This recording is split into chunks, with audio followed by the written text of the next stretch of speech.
Welcome to this episode of the SCORE Small Business Podcast series. This conversation summarizes a session led by Martha Krejci of SCORE Space Coast chapter, which focuses on leveraging artificial intelligence, AI tools, for search engine optimization, SEO, and content creation. The session begins with Krejci introducing herself and her background in SEO, emphasizing her expertise from her time at GoDaddy and the growth of her own 8-figure business. She then introduces various AI tools, demonstrating their application by analyzing an attendee's art studio business. Let's listen in to the conversation. Welcome back to the deep dive. Today, we're really trying to cut through all that digital noise, getting right to the actionable stuff for modern SEO and AI, especially for growing a business. Yeah, it's a lot to wade through, isn't it? It really is. I mean, for so many people, digital marketing, SEO, it feels kind of dense, almost like sciencey and weird. Yeah, or something only tech gurus get. Exactly. And then you throw AI into the mix and it feels like this huge, maybe even scary new thing changing everything. All right, a whole new beast.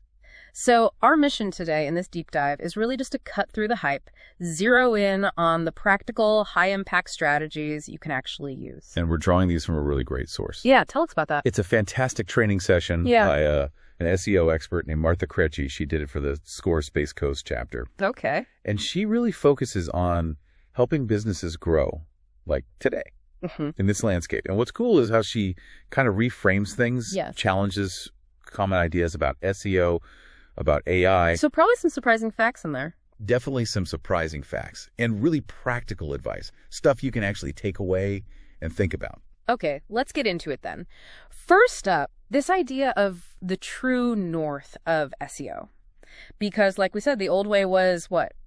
Keyword stuffing? Yeah, just cramming keywords in, hoping for the best. But she says that's, well, flawed? Totally flawed. She simplifies it right down.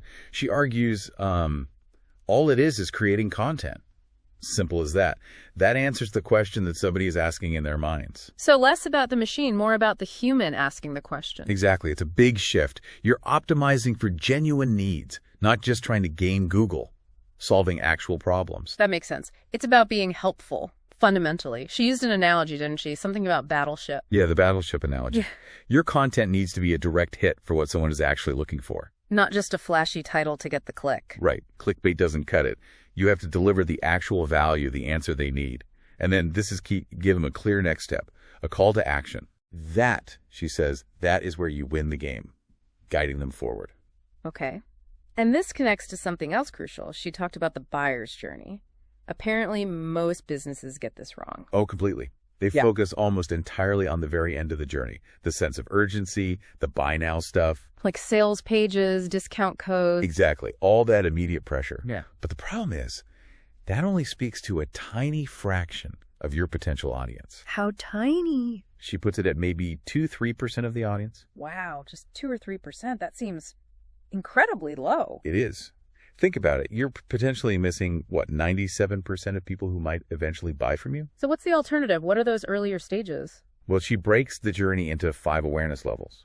People start way back, maybe not even realizing they have a problem you can solve. Okay. And her point is, the earlier you catch them on that journey, the more that they psychologically click in with you near the beginning. So you build trust earlier on. Exactly. By answering their questions at each stage, not just yelling, buy now, you become their guide, their trusted resource. So when they are ready to buy... They naturally think of you. Precisely. The conversion rates are much higher because that relationship is already there. That really does shift the perspective. You're not just selling, you're educating and guiding. And speaking of content as a resource, she makes a pretty stark claim about its importance, looking ahead to, say, 2025. Yeah, she doesn't pull any punches. Yeah. She says, guys, right now in 2025, your business is not going to grow if you do not have content. Flat out. No growth without content. Pretty much. It's not optional anymore. It's essential for survival, for growth.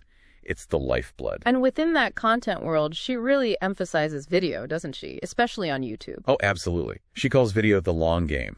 And remember, YouTube is owned by Google. It's a massive search engine in itself. Right. People search there constantly. And the longevity is incredible. She shared this amazing anecdote. I have people still buying from videos that I made in 2016. 2016. That's 9 years later. Incredible, right? Yeah. Shows the power of good, evergreen video content. It keeps working for you years down the line. So how do you consistently create enough valuable content? It can feel overwhelming. Well, she offers a framework for that too, the 12-pillar content strategy. Okay, 12 pillars. What does that involve? It's about identifying 12 core topics, like big themes central to your business. And then, under each pillar, you aim to create around, say, 30 pieces of related content. 30 pieces per pillar. That's a lot. 360 pieces. It sounds like a lot, but it covers a whole year. But here's the really smart part. She calls it creating an eternity of content. Eternity. How so? Because you don't just create it and forget it. You go back and update it annually. Add new insights, fresh data, maybe just a new sentence or two. And Google likes fresh content. Google loves fresh content. It signals relevance. So you're not constantly starting from scratch. You're building on and refreshing your existing assets. It compounds over time. That's a much more sustainable approach. Very clever. What about written content, like blogs? Is length still a factor for Google? Definitely. She gives a baseline. Blog posts need to be at least 300 words. That's kind of the minimum for Google's bots to really scrape it effectively, to understand it. Just to get it on the radar, basically. Right. But she actually recommends going longer now, especially with AI search becoming more prevalent. Think more like term papery or white paper style content. More in-depth, research-heavy stuff. Exactly. Content geared more towards searchability rather than just readability. AI seems to appreciate that depth and structure. Okay, that's a perfect segue into AI. There's so much buzz, and frankly some fear, about AI completely changing SEO. People saying you need totally new strategies. What's her take? She calls that a lie. Straight up. A lie, okay. Yeah, she says the idea that you need entirely different strategies for AI search versus traditional Google search is just not true. Because fundamentally, where does AI get its information? From the internet. From existing content. Mostly, yes. It's pulling from the vast amount of information already out there. So if your content already follows good SEO practices, answering questions clearly, being well-structured, AI will find it and use it. That's reassuring, actually. So the foundations are still solid. Very solid. But that doesn't mean there aren't things AI particularly likes. Okay, like what? What makes content appealing to AI search? Organization is huge. She says AI loves the organization of it. It loves the third-party linking rights. Citing your sources, linking out to authoritative sites. Exactly. It loves that there's sources that the sources are cited. Just like that term paper analogy again. It wants verifiable, structured information. Makes sense. It wants to trust the information it's providing. So knowing this, how do we actually use AI tools in creating this content? She recommended a specific workflow, didn't she? She did. A multi-tool approach, which is quite smart. First step, use something like ChatGPT OpenAI's tool. Okay. For what purpose? For generating the bones, the initial draft, the structure, maybe SEO-optimized topic ideas. It gives you a starting point, saves time. Gets you over the blank page hurdle. Precisely. But, and this is critical, that's only the start. You can't just copy-paste. Right. What's next? Next, you take that AI draft and put it into a tool like Claude. Claude? Why Claude specifically? Claude seems to be particularly good at rewriting content to infuse your specific brand voice, your personality, information about your ideal customer, your avatar. So it makes the AI output sound like you. Exactly. The goal, as she puts it, is that someone reads it and feels like I read it in your voice. They hear you. That human connection is vital. I see. And she mentioned another tool, Perplexity.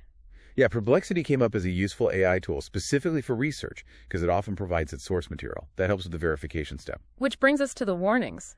Because AI isn't perfect, what's the big caveat? The big one is that AI can hallucinate. Hallucinate, meaning it just makes stuff up. Basically, yes. It can generate plausible sounding but completely false information. So her absolute rule is never, ever be sharing anything from AI without checking for accuracy. Fact check everything. Always. Always. It's your reputation on the line. And another practical tip. Yeah. Don't have super long conversations with the AI in one chat. Why is that? After about, say, 20 back and forths, she finds it can start to go sideways. The quality or relevance might degrade. So better to start a fresh chat for a new task or if things feel off. Good practical advice. Work with the tool. Know its limits. Okay, moving beyond the tech. Krejci really emphasized connection, deep audience analysis, brand voice. Where does that start? It starts with truly understanding your ideal customer, your avatar. She has her avatar analyzer tool for this. Avatar analyzer, what does that do? It forces you to get super specific. She used an art studio example. It helps you break down different segments. Maybe tourists wanting a unique experience, local families looking for activities, serious crafters. Okay, different groups. And for each group, you identify their specific pain points. Like for beginners, maybe it's fear of perfection. For families, maybe logistics or mess. Right. What else? It looks at their common language patterns. Yeah. What words do they use? Like asking, is this messy?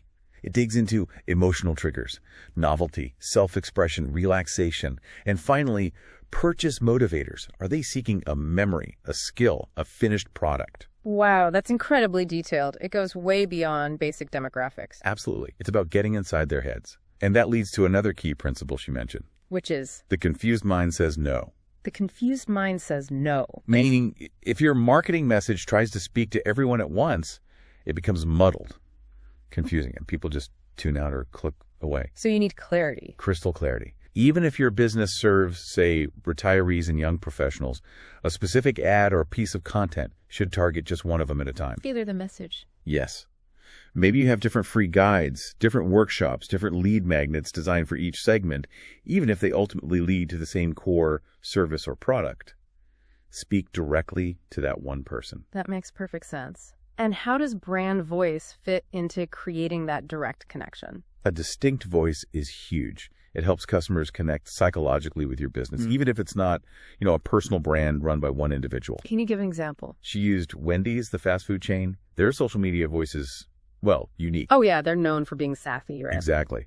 She said they're a riot. They talk a ton of smack to competitors. It's consistent. It's memorable. It creates a personality people connect with or at least recognize instantly. It's more than just ads. Way more.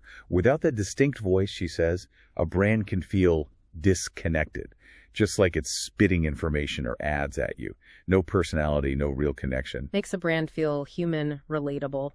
Okay, this next point, she apparently called it potentially the biggest gold nugget in this entire thing, which is intriguing. It really is. Yeah. And it's maybe not what you'd expect in an SEO or digital marketing training. It's about community, collaboration. Community, yeah. Like local community. Yes.